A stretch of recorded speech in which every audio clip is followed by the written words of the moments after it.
శ్రోతలందరికీ నమస్కారం. ఇప్పుడు వినబోయే కథ పేరు జీవన సరిగమలు. రచించిన వారు రెండు చింతల భానుమతి గారు. కథ విందాము. మంజుల బద్ధకంగా కళ్ళు విప్పబోతోంది. ఏమేవ్, నా బ్రష్ ఎక్కడుంది? ఇక్కడి నుంచి చోటు మార్చొద్దన్నానా? ఏ వరండాలోనో తగిలేసుంటారు. ఏ కాకో ఎత్తుకుపోవటమో లేక మన పిల్లరత్నాలు కింద పడవేయటమో చేసుంటారు అని కేకలు పెట్టాడు సుబ్బారావు. అబ్బా, అక్కడే ఉంటుంది, వెతుక్కోండి. నా పనులతోనే చస్తూ ఉంటే ఇంకా ఇదో సంత. నేనిప్పుడు రాలేను అంటూ విసుక్కుంది వసుధ. అబ్బా, పొద్దున్నే సుప్రభాతం మొదలు. ఈ ఇంట్లో ప్రశాంతత అనేది ఎప్పటికైనా వస్తుందా అని విసుక్కుంటూ లేచింది మంజుల. ఒసేయ్, నా తుండుగుడ్డ, నేను వేసుకోవాల్సిన బట్టలు కనిపించి ఏడవే. నీకు 1,00,000 సార్లు చెప్పాను, నా బట్టలు ఎవ్వరూ ముట్టుకోవడానికి వీల్లేదు అని. నేనొక్కడే ఈ ఇంట్లో డిసిప్లైన్డ్గా ఏడ్చేవాణ్ణి.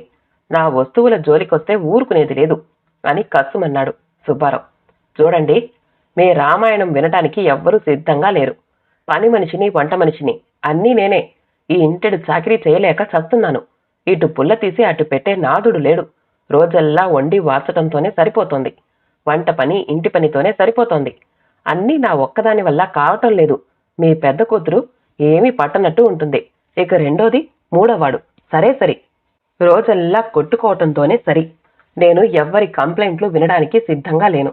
పొద్దున్నే టిఫిన్ కాఫీతో పాటు వంట కూడా అవ్వాలి. నా నడ్డి విరిగిపోతోంది. ఎవరికి కావలసినవి వాళ్ళు జాగ్రత్తగా పెట్టుకోండి, నా వల్ల కాదు అంటూ పెద్ద దండకం చదివినట్టు అరిచింది వసుధ. ఏమే కోడలా, ఎక్కడున్నారర్రా? నా మొహాన కొంచెం కాఫీ చుక్క పొయ్యండే. నేనొక పెద్దదాన్ని ఇంట్లో ఏడ్చానని, నా అతిగతి పట్టించుకోవాల్సింది మీరేనని కొంచెం ఇంకితం కూడా మీకు లేదు అంటూ రుసరుసలాడింది సుబ్బారావు తల్లి. అబ్బబ్బా, వాళ్ల మట్టుకు వాళ్ళు, ఈ ముసల్ది మట్టుకు ముసల్ది. కాల్చుకు తింటున్నారు. కాసేపు కూడా ఇంట్లో ప్రశాంతంగా బ్రతకనిచ్చేటట్టు లేరు అనుకుంటూ పక్క దిగి విసవిస బాత్రూంలోకి వెళ్ళింది మంజుల. తయారై వచ్చేసరికి, ఏయ్ రమా, నా పెన్ను తీయవద్దన్నానా? మళ్ళీ ఇవాళ నా పెన్ను కనిపించడం లేదు. మర్యాదగా నా పెన్ను నాకిచ్చేయి అని అరిచాడు మంజుల తమ్ముడు భార్గవ. పోరా, నా పెన్నులో రీఫిల్ అయిపోయింది. అయినా ఈ పెన్ను మీద నీ పేరేమన్నా రాసుందా? నాకివాళ పరీక్ష ఉంది, త్వరగా వెళ్ళాలి. నువ్వెలాగో అమ్మకొచ్చివి, కాకాపట్టి ఇంకో పెన్ను కొనుక్కో. ఇది నాకు కావాలి అంది రమ. చంపేస్తా నా పెన్ను ఇవ్వకపోతే అంటూ రమ జడ పట్టుకున్నాడు భార్గవ. చటుక్కున చేతి మీద పట్టుమని ఒకటి కొట్టి పారిపోయింది రమ. చి పెదవది, రోజు ఇంట్లో రామరావణ యుద్ధమే. ఈ ఇల్లు వదిలి ఎక్కడికైనా ఎవ్వరూ లేని చోటికి పారిపోతే ఎంత బాగుంటుందో అనుకుంటూ చురచురలాడుతూ డైనింగ్ టేబుల్ దగ్గరకొచ్చి గబగబా ఉప్పా నోట్లో కుక్కుని టిఫిన్ డబ్బా పుచ్చుకుని బ్యాంక్కి హడావిడిగా బయలుదేరింది మంజుల. ఆఫీస్కి వచ్చి సీట్లో చేరపడగానే పక్క సెక్షన్లో అనిత రాతతో అంటోంది. ఏమండి, కొత్త కాపురం ఎలా ఉంది? నాకు పెళ్ళయి 3 నెలలు అయ్యింది కానీ ఒక ముద్దు ముచ్చట లేదు. మా అత్తగారు ప్రతి దాంట్లో కలగజేసుకుంటుంది. బయటికి వెళ్ళాలన్నా ఆవిడ పర్మిషన్ లేకుండా కదలటానికి వీల్లేదు. వంట ఆవిడే చెయ్యాలి, వడ్డన ఆవిడే చెయ్యాలి. నన్ను చస్తే వంటింట్లోకి రానివ్వదు. అది ఆవిడ సామ్రాజ్యం అనుకుంటుంది. తెగ చికాకు వేస్తోంది. మీ కాపురం ఎలా సాగుతోంది? నాకు అలాంటి గొడవలేం లేవండి. మా అత్తగారు, మామగారు మా దగ్గర ఉండరు. ప్రస్తుతానికి హాయిగానే ఉన్నాం అంది రాధ. వీళ్ల సంభాషణ విన్న మంచులకి చిర్రెత్తుకొచ్చింది. అబ్బా, ఇక్కడ కూడా వీళ్ళకి ఇంటి గొడవే. హాయిగా ఆఫీసులోనైనా మనశ్శాంతితో ఉండలేరు కదా అనుకుంది. ఇంతలో తన సెక్షన్లో పనిచేసే అన్నపూర్ణ లెడ్జర్ అందిస్తూ ఏదో చెప్పబోయి ఆగిపోయి తన సీట్లోకి వెళ్ళిపోయింది. మంచి వేళ, ఈవిడ ఇంకే భాగవతం విప్పబోయిందో బ్రతికిపోయాను. అయినా వాళ్ళ సమస్యలు పక్క వాళ్లకు చెప్పుకోవాలనే కోరిక ఏమిటో అనుకుంది మంజుల. లంచ్ అవర్లో అడ్వాన్సెస్ సెక్షన్లో పనిచేసే మధుసూదన్ ఎవరో కొత్త మొహాన్ని పరిచయం చేస్తూ మంజుల దగ్గరకొచ్చాడు. ఇతని పేరు శ్రీధర్. కొత్తగా మెయిన్ బ్రాంచి నుంచి ట్రాన్స్ఫర్ అయి ఇక్కడికొచ్చాడు అనంగానే అతడు చిరునవ్వుతో విష్ చేశాడు. సమాధానంగా మంజుల ముభావంగా తల ఊపింది. వెళుతూ వెళుతూ మధుసూదన్ శ్రీధర్తో, ఏవిడేనండి M² అంటే ముచ్చు మంజుల అన్నమాట అని నవ్వటం మంజులకి స్పష్టంగా వినిపించింది. ఏమన్నా అనుకుని ఏడవండి. మీలాగా అనవసరమైన విషయాల్లో తలదొచ్చటం, మాట్లాడడం నా వల్ల కాని పని అనుకుంది. సాయంకాలం అవుతూనే తన పనులు ఏవీ వదలకుండా అంతా ముగించుకుని ఇంటికి వెళ్లే దారిలో అలవాటు ప్రకారం ఎక్కువ జనం లేని ఆంజనేయ స్వామి దేవాలయంలో గోడకి చేరకిలబడి, ఆహా, ఇక్కడ ఎంత బాగుంది! ఇంట్లో నాన్న అరుపులు, అమ్మ సాధింపులు, చెల్లి తమ్ముళ్ల కొట్లాటలు, బామ్మ సనుగుళ్ళు లేకుండా ఎంత బాగుందో. అయినా అమ్మ పొద్దస్తమానం నసపెడుతూనే ఉంటుంది. ఇంటికి వెళ్ళగానే మళ్ళీ టేప్ రికార్డర్ ఆన్ చేస్తుంది. ఈ పెళ్లి ఫోటో ఎలా ఉంది, ఈ అబ్బాయి ఎలా ఉన్నాడు, మీ మావయ్య తెచ్చిన సంబంధం గురించి నీ అభిప్రాయం ఏమిటి అంటూ వెంటపడుతుంది. తను ఒక్కసారి గట్టిగా విసుక్కుంటే గప్చుప్గా వెళ్ళిపోతుంది. ఇక రమా భార్గవ సరే సరే, తను వచ్చేదాకా తన గదిలో చదువుకుని గదంతా చిందరవందర చేసి వెళ్ళిపోతారు. ఒక్కొక్కసారి చెడామెడా వాళ్ళని వాయించేయాలి అనిపిస్తుంది. ఇంటికెళ్ళంగానే బామ్మ ఒక్కత్తి, ఏమన్నా తినేందుకు తీసుకొచ్చావటే అంటూ ఎంక్వైరీ చేస్తుంది. ఏమి తీసుకెళ్ళాలి, ముసలిదానికి రోజు ఆ కిష్కిందలోకి వెళ్లాలంటేనే చికాకు. అమ్మో, అప్పుడే ఏడయ్యిందా అని రోజులాగానే అనుకుంటూ ఇంటి దారి పట్టింది. రోజులు గడిచిపోతున్నాయి. మంజుల గమనిస్తూనే ఉంది. కొత్తగా వచ్చిన శ్రీధర్ అందరితో కలిసిపోవటం, గలగలా మాట్లాడుతూ ఉండటం. ఒకరోజు, ఏమండి సుబ్బారావు గారు, ఇల్లు మారుతానన్నారు, దొరికిందా? శ్రీధర్ ఎంక్వైరీ. లేదండి శ్రీధర్, దాని గురించే వెతుకుతున్నా. ఇల్లు కాస్త బాగుంది అనుకుంటే అద్దె విపరీతంగా అడుగుతున్నారు, పైగా అడ్వాన్సు. ఎలాగో ఏమిటో. అయితే మా పక్కవాట ఖాళీగా ఉంది, అద్దె కూడా రీజనబుల్గానే ఉంది. చూసుకుని వెంటనే చేరిపోండి. చాలా థ్యాంక్స్ అండి, ఈరోజు సాయంత్రమే వస్తా. మరో రోజు. ఏమిటండోయ్ నాగేంద్ర గారు, అదోలా ఉన్నారు, ఏమిటి సంగతి? మీ అబ్బాయి అడ్మిషన్ గురించేనా? నా స్నేహితుడు ఒకతను బిషప్ కాటన్ స్కూల్లో టీచర్గా పనిచేస్తున్నాడు. అతనికి చెప్పాను, వాళ్ళ ప్రిన్సిపల్తో మాట్లాడాడట. మిమ్మల్ని రేపో ఎల్లుండో ఎప్పుడు వీలైతే అప్పుడు కలుసుకోమన్నాడు. ఇంకొక రోజు, ఏమండోయ్ అనిత గారు, ఏమిటి అదోలా ఉన్నారు? మీరేమీ అనుకోనంటే ఒక చిన్న సలహా. మీ అత్తగారు ఆఫీస్ నుంచి లేటుగా వెళితే ఏమీ అనరు. ఇంటికి వెళ్ళి మళ్ళీ బయటికి వెళ్ళాలంటేనే ప్రాబ్లం అని చెప్పినట్లు గుర్తు. వారానికి ఒక్కసారో 2 సార్లు మీరు మీ వారు ఆఫీస్ పని త్వరగా ముగించుకుని ఏ రెస్టారెంట్కో వెళ్ళి కాసేపు గడిపి వెళ్ళండి. వెళుతూ మీ అత్తగారికి నచ్చిన స్వీట్స్ పళ్ళు పట్టుకెళ్ళండి. ఆవిడ చేసిన వంటల్ని మెచ్చుకోండి. మిమ్మల్ని వంట చేయనివ్వటం లేదు అనే కంప్లైంట్ నుంచి బయటకు రండి. మీరు ఏదైనా సినిమాకి వెళ్లామనుకున్నప్పుడు ఆవిడ్ని కూడా రమ్మనండి. ఆవిడకి సినిమాలు పెద్దగా ఇష్టం ఉండవు అని మీరొక్కసారి అన్నట్టు గుర్తు. మీరు పిలిచారు కదా అని 1-2 సార్లు వచ్చినా ఆటోమేటిక్గా ఆవిడ మానేసి మిమ్మల్ని వెళ్ళి రమ్మనవచ్చు. ఆవిడ గురించి మీకే బాగా తెలుసు కాబట్టి ఏది బాగా వర్కౌట్ అవుతుందో చూసుకోండి. ఇలా జరుగుతూ ఉండేవి. శ్రీధర్ అలా అందరితో మాట్లాడుతూ ఉంటే మంజులకి అదంతా ఒక నటనలాగా కనిపించేది. అందరి దగ్గర తాను ఓ హీరోలా కనిపించాలని చేసే ప్రయత్నంలా అనిపించేది. ఏదో చిన్న హెల్ప్ లాంటిది చేసి అందరి దగ్గర నుంచి ఇంప్రెషన్ కొట్టేయటానికి గురుడు చాలా ప్రయత్నాలు చేస్తున్నాడు అనే భావనతో ఉండి అతను దగ్గరకొచ్చినప్పుడల్లా ఏదో ఒక వంకతో పక్కకు తప్పుకుని వెళ్ళిపోతూ ఉండేది. ఒకరోజు పేమెంట్ క్యాషియర్ రాకపోవటంతో మంజుల క్యాష్ కౌంటర్లో కూర్చోవలసి వచ్చింది. సుమారు 11 గంటలకి 50,000 రూపాయలకి ఒక చెక్కు పాస్ అయి వచ్చింది. చేతిలో ఉన్న క్యాష్ సరిపోకపోవటంతో క్యాబిన్లో నుంచి బయటకొచ్చి క్యాష్ ఆఫీసర్ సురేష్ దగ్గరికి వెళ్ళి క్యాష్ కావాలని అడిగింది. ఒకసారి ఆశ్చర్యంగా మంజుల వంక చూసి, అదేమిటండి, పొద్దున 2 లక్షలు ఇచ్చాను. మీరింతవరకు చేసిన పేమెంట్స్ అన్నీ కలిపినా 1,00,000 రూపాయలు కావు, మరి క్యాష్ ఎందుకు అన్నాడు. ఈసారి ఆశ్చర్యపోవటం మంజుల వంతయింది. గబగబా క్యాబిన్కి వెళ్లి పేమెంట్ అయిన చెక్కులన్నీ తీసి ఒక్కొక్క దాని వెనకాల రాసిన డినామినేషన్ వివరాలు చూడడం మొదలుపెట్టింది. డబ్బు పే చేసేటప్పుడు ఏ డినామినేషన్ నోట్లు ఎన్నెన్ని ఇస్తున్నారో చెక్కుల వెనకాల రాయటం పద్ధతి. అలా చూస్తూ ఉండగా సేవింగ్ అకౌంట్ నెంబర్ 361 గల కస్టమర్ ఇచ్చిన చెక్కు వెనకాల 100 రూపాయల డినామినేషన్ నోట్లు 1000 ఇచ్చినట్లు రాసున్నాయి. ముందు వైపు తిప్పి చూస్తే చెక్కు 10,000కి రాసుంది.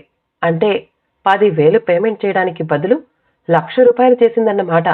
విషయం అర్థమవ్వగానే మంజులకి చెమటలు పట్టేశాయి. 5 రూపాయలైనా 10లైనా 100లైనా ఏ డినామినేషన్ అయినా 100 నోట్లు అవ్వంగానే ఒక ప్యాకెట్గా తయారు చేస్తారు. అటువంటి 10 ప్యాకెట్లు కలిపి ఒక కట్టగా కడతారు. దాన్ని బండిల్ అంటారు. అంటే 10,000 చెక్కు పేమెంట్ చేయడానికి ఒక ప్యాకెట్ ఇవ్వడానికి బదులు ఒక బండిల్ ఇచ్చేసిందన్నమాట. ఫలితంగా 90,000 రూపాయల ప్యాకేజీ షార్టేజీ విషయం పూర్తిగా అర్థమవ్వగానే మంజుల ఏడవటం మొదలుపెట్టింది. అది గమనించిన స్టాఫ్ అంతా మంజులని మాటలతో ఓదార్చడానికి ప్రయత్నించారు. శ్రీధర్ ముందుకొచ్చి చెక్కు వివరాలు చూసి, ఈ కస్టమర్ బాగా తెలిసిన వాళ్ళు ఎవరైనా ఉన్నారా అని అడగగానే, నాకు బాగా తెలుసండి, రాఘవరావు అని చాలా పాత కస్టమర్ అన్నాడు మాధవరావు. అయితే వెంటనే పదండి వెళదాం అంటూ పార్కింగ్ లో పెట్టిన తన స్కూటర్ దగ్గరికి పరిగెత్తాడు. స్టాఫ్ అంతా తమ తమ సీట్ల దగ్గరికి వెళ్లిపోయారు. కస్టమర్లని అటెండ్ అవ్వటానికి మంజుల మనసులో 90,000 రూపాయలు ఎక్కడి నుంచి తెచ్చి కట్టటమా అనే విషయమే తొలిచేస్తోంది. చాలా మందికి తెలియదు, బ్యాంకులో క్యాషియర్ పొరపాటున ఎక్కువ డబ్బిచ్చేస్తే ఆ లోటు ఆ క్యాషియర్ చేతి నుంచి వేసుకుని భర్తీ చేయాలి అని. బ్యాంకే భరిస్తుంది అనుకుంటారు. ఆ కారణంగానే ఎక్కువ ఇచ్చిన మొత్తాన్ని తిరిగి ఇవ్వకుండా తీసుకెళ్లిపోతారు. శ్రీధరు, మాధవరావు వెళ్లారే గాని ఆ కస్టమర్ డబ్బు తిరిగిస్తాడా అని ఆలోచిస్తోంది మంజుల. ఆమెకు నమ్మకం లేదు. సుమారు 1 గంట టెన్షన్ తర్వాత శ్రీధర్, మాధవరావులు తిరిగొచ్చారు. మంజుల గారు, మీరు పార్టీ ఇవ్వాలి అన్న శ్రీధర్ మాటలు వినగానే మంజుల ఒక్కసారి ఊపిరి పీల్చుకుంది. స్టాఫ్ అంతా మంజులని అభినందించారు. శ్రీధర్ గారి చాకచక్యంతో, మన డబ్బు తిరిగొచ్చిందండి, మాధవరావు వివరిస్తున్నాడు. మొదట వాళ్ళకి 10,000 ముట్టాయని గట్టిగా చెప్పారు. ఎక్కువ ఇచ్చిన 90,000 రూపాయలు బ్యాంకు భరించదు, ఉద్యోగి దగ్గర నుంచి వసూలు చేస్తారని చాలా చక్కగా వివరించి, 1,00,000 రూపాయలు ఇచ్చినట్టు తగిన సాక్ష్యాలు ఉన్నాయని, పోలీసుల దాకా వెళితే వ్యవహారం రసాభాస అవుతుందని, శ్రీధర్ గారు సామధాన భేద దండాలు ఉపయోగించేసరికి 10,000 ముట్టాయని సరదాగా ఆట పట్టించడానికి అన్నానని అంటూ 90,000 ఇచ్చేశారు. మొత్తానికి శ్రీధర్ గారిని మెచ్చుకోవాలి. ఈ మాటలు విన్న మంజుల శ్రీధర్ వంక కృతజ్ఞతాభావంతో చూస్తూ నమస్కరించింది. అతని మీద తాను ఏర్పరచుకున్న తప్పుడు అభిప్రాయానికి సిగ్గుపడి మంచితనాన్ని గుర్తించలేని తన చిన్న మనసును తిట్టుకుంది. అలవాటు ప్రకారం ఒకరోజు సాయంత్రం ఆంజనేయ స్వామి గుళ్ళో కూర్చుని ఉండగా ఎవరో పిలిచినట్టయి తల తిప్పి చూసింది మంజుల. ఏమంటోయ్ మంజుల గారు, ఏమిటి ఇవాళ ఇక్కడున్నారు అంటూ శ్రీధర్ దగ్గరకొచ్చాడు. శ్రీధర్ని చూడగానే మంజుల మొహం విప్పారింది. బారే బారే, ఇది నేను రోజూ వచ్చే చోటే అంటూ చిరునవ్వుతో కొంచెం జరిగి అతనికి కూర్చోడానికి చోటిచ్చింది. రోజు వస్తారా? ఎందుకు? మీకు ఆంజనేయ స్వామి అంటే అంత భక్తా అని అడిగాడు. భక్తి కాదు, చికాకు నుంచి తప్పించుకోవడానికి, మనశ్శాంతి కోసం ఇక్కడికొస్తూ ఉంటాను అంటూ మంజుల తన ఇంటి విషయాలు చూచాయిగా చెప్పింది. అంతా విని, మీరు ఏమీ అనుకోకపోతే ఒక మాట చెప్తాను అన్నాడు శ్రీధర్. భలేవారే, చెప్పండి, ఏమీ అనుకోను అన్నది మంజుల. ఇప్పుడు మంజుల దృష్టిలో శ్రీధర్ పట్ల గౌరవం ఉన్నది.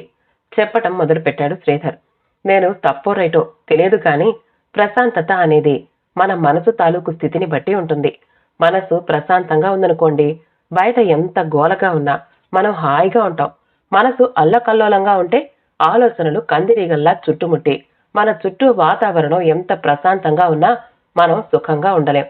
మీరు పరిస్థితులను ఎదుర్కోవటానికి బదులు వాటి నుంచి పారిపోయి మనశ్శాంతి కోసం బయట వెతుక్కుంటున్నట్టు అనిపిస్తోంది. మనం చాలా మట్టుకు మన చుట్టూ ఉన్న వారి పరిస్థితి గమనించకుండా మనకు తగ్గట్టుగా పక్క వాళ్ళు నడుచుకోవట్లేదని అనుకుంటాం. మనం వాళ్ల వైపు నుంచి ఆలోచించి వాళ్లకు ఏం కావాలో అందించకుండా వాళ్ళు మనకి అనుగుణంగా లేరని చికాకు పడతాం. ఒక్క క్షణం వాళ్ల వైపు వెళ్ళి వాళ్లకేది ఆనందం కలిగిస్తుందో ఆలోచించి వీలైనంత చేయగలిగితే ఆటోమేటిక్గా వాళ్ళు సుఖంగా ఉంటారు, మనము హాయిగా ఉండగలుగుతాం. మిమ్మల్ని ఆఫీస్లో చూస్తాను. అదొక రకంగా అందరికీ దూరంగా ఉండడానికి ప్రయత్నిస్తూ ఉంటారు. మిగిలిన స్టాఫ్ మెంబర్స్ తమ సమస్యల్ని మీతో చెప్పడానికి సందేహిస్తారు. ఎందుకంటే మీరు మీ సమస్యలను వాళ్లతో చర్చించరు, వాళ్ల సమస్యల పట్ల ఇంట్రెస్ట్ చూపించరు. కొంతమందికి సమస్యలు చెప్పుకోవడానికి ఒక అవుట్లెట్ కావాలి. మరికొంతమంది తమ సమస్యలని మరొకరికి చెప్తే పరిష్కారం దొరుకుతుందని నమ్ముతారు. వాళ్ల సమస్యల్ని విని మనకి చేతనైనంత సహాయం చేస్తే మనకు కూడా చాలా తృప్తిగా ఉంటుంది. ఏది చేయలేకపోతే కనీసం విని సానుభూతి చూపించినా చాలు, వాళ్లకి తృప్తిగా ఉంటుంది. చొరవ తీసుకుని ఇదంతా చెప్పినందుకు మరేమీ అనుకోకండి, ఎందుకో చెప్పాలి అనిపించింది. అరే, మాటల్లో పడి చూసుకోలేదు, చాలా టైం అయిందే, మిమ్మల్ని మీ ఇంటి దగ్గర డ్రాప్ చేయనా అన్నాడు శ్రీధర్. అక్కర్లేదండి, మా ఇల్లు దగ్గరే, వెళతాను, మీరు వెళ్ళిరండి అంది మంజుల. దారి వెంట వెడుతూ ఇంటికెళ్లిన తర్వాత కూడా మంజుల శ్రీధర్ అన్న మాటల గురించే ఆలోచిస్తూ ఉండిపోయింది. మంజుల చిర్రుబుర్రులాడకుండా పరధ్యానంగా ఉండటాన్ని ఇంట్లో అందరూ ఆశ్చర్యంగా గమనించారు. మర్నాడు సాయంత్రం ఆఫీస్ నుంచి వస్తూ బజారుకెళ్లి టూత్ బ్రష్లు పెట్టుకునే ప్లాస్టిక్ డబ్బా, కొన్ని హూక్స్, ప్లాస్టిక్ తాడు కొని బామ్మకి కాసిన్ని పళ్ళు కొన్నది. ఇంటికెళ్లి దగ్గరలో ఉన్న ఒక కార్పెంటర్ చేత నాన్న టూత్ బ్రష్ పెట్టుకోవడానికి కొన్న డబ్బాని గోడకి ఏర్పాటు చేయించింది. తువ్వాలు వేసుకోవటానికి ప్లాస్టిక్ తాడు కట్టించింది. ఒక చిన్న అల్మైరా కూడా ఆర్డర్ ఇచ్చింది. తండ్రి బ్రష్ పేస్టులు ఆ డబ్బాలో ఉంచి ఆయన తువ్వాలు తాడు మీద వేసి వాటిని ఎవ్వరూ కదిలించరాదని ఇంట్లో వాళ్ళకి చెప్పింది. బామ్మకి పళ్ళు ఇవ్వగానే ఆవిడ ఆశ్చర్యంగా ఆనందపడింది. ఆ రాత్రి రమని భార్గవని దగ్గర కూర్చోబెట్టుకుని వాళ్లకి కావలసినవి తనని అడగమని, కొట్టుకోకూడదని చెప్పింది. ఇల్లు నీట్గా ఉంచిదే సర్ప్రైజ్ బహుమతులు ఇస్తానని చెప్పింది. మర్నాడు ఉదయం రోజు కంటే ముందరే లేచి పలహారానికి కావలసినవి రెడీ చేసి ఆ రోజుకి కావలసిన కూరలు తరిగిపెట్టింది. అమ్మా, రేపటి నుంచి ఇల్లు ఊడ్చి తుడవడానికి, బట్టలు ఉతకడానికి ఒక పని మనిషిని పెడుతున్నాను. నువ్వు కేవలం అంట్లు తోముకుంటే చాలు అని మంజుల అంటూ ఉంటే తల్లి ఆనందంగా చూస్తూ ఉండిపోయింది. బామ్మ అడక్క ముందే ఆవిడకి కాఫీ కలిపి ఇవ్వటంతో ఆవిడ ఆనందంతో మా అమ్మే, మా తల్లే అని తెగ మెచ్చుకుంది. సాయంత్రం వచ్చేటప్పుడు రమకి, భార్గవ్కి చైనీస్ చక్కర్, కొన్ని కామిక్స్ పట్టుకొచ్చింది. నెమ్మదిగా ఆఫీస్లో అందరితో నవ్వుతూ మాట్లాడడం చూసి అందరూ కించిత్ ఆశ్చర్యపోయారు. తర్వాత ఏదో రకంగా శ్రీధర్ మంజులను కలుసుకోవటం, 2-3 సార్లు రెస్టారెంట్కి వెళ్లటం జరిగింది. అతనితో కబుర్లాడుతూ ఉంటే క్రమంగా అతని అభిప్రాయాలు మంజులకి నచ్చటం మొదలుపెట్టాయి. ఒక ఆదివారం సాయంత్రం కాలింగ్ బెల్ మోగుతూ ఉంటే మంజుల, ఎవరో చూడమ్మా అని పిలిచాడు తండ్రి సుబ్బారావు. తలుపు తీసి ఎదురుగా ఉన్న శ్రీధర్ని, మరొక పెద్దాయన్ని చూసి ఆశ్చర్యపోయింది. ఇంతలో సుబ్బారావు వచ్చి, రారా వెంకటేశం, రావయ్యా శ్రీధర్ అని పిలుస్తూ ఉంటే మరింత ఆశ్చర్యపోయింది. కాఫీలు తాగడం అవ్వగానే, నేను వెంకటేశం అలా బయటికి వెళ్ళొస్తాం, మీరు మాట్లాడుతూ ఉండండి అని చెప్పి సుబ్బారావు ఆ పెద్దాయన్ని తీసుకుని బయటికి వెళ్ళిపోయాడు. మీకు ఇదంతా ఆశ్చర్యంగానూ అర్థం కాకుండానూ ఉంది కదూ అన్నాడు శ్రీధర్ నవ్వుతూ. అసలు సంగతి వినండి. మీ నాన్నగారు, మా నాన్నగారు చిన్నప్పటి నుంచి స్నేహితులు. మీతో పెళ్లికి నాకు ప్రపోజల్ తెచ్చారు మా నాన్నగారు. మీ గురించి వాకప్ చెయ్యగా మీరు ఎవరితోనూ కలవరని తెలిసింది. నా స్వభావానికి విరుద్ధంగా ఉన్నట్టు అనిపించి నేను వెంటనే ఒప్పుకోలేదు. అసలు మిమ్మల్ని దగ్గర నుంచి స్టడీ చేయాలి అనిపించి మీ బ్రాంచికి ట్రాన్స్ఫర్ చేయించుకున్నాను. మీతో మాట్లాడిన తర్వాత మీరంటే నాకు ఇష్టం ఏర్పడింది. మీకు నేనంటే ఇష్టమైతే మీ నాన్నగారి ద్వారా చెప్పించండి. మీరు కూడా నాలాగే నా గురించి ఒక అభిప్రాయానికి రావటానికి టైం తీసుకోవచ్చు. అక్కర్లేదు, నాకిష్టమే అంటూ మంజుల మనోహరంగా నవ్వింది. కథ సమాప్తమండి. కథ నచ్చితే మా ఛానల్ని లైక్ చేయండి, షేర్ చేయండి, సబ్స్క్రైబ్ చేసుకోండి. మళ్ళీ కలుద్దాం ఇంకో మంచి కథతో.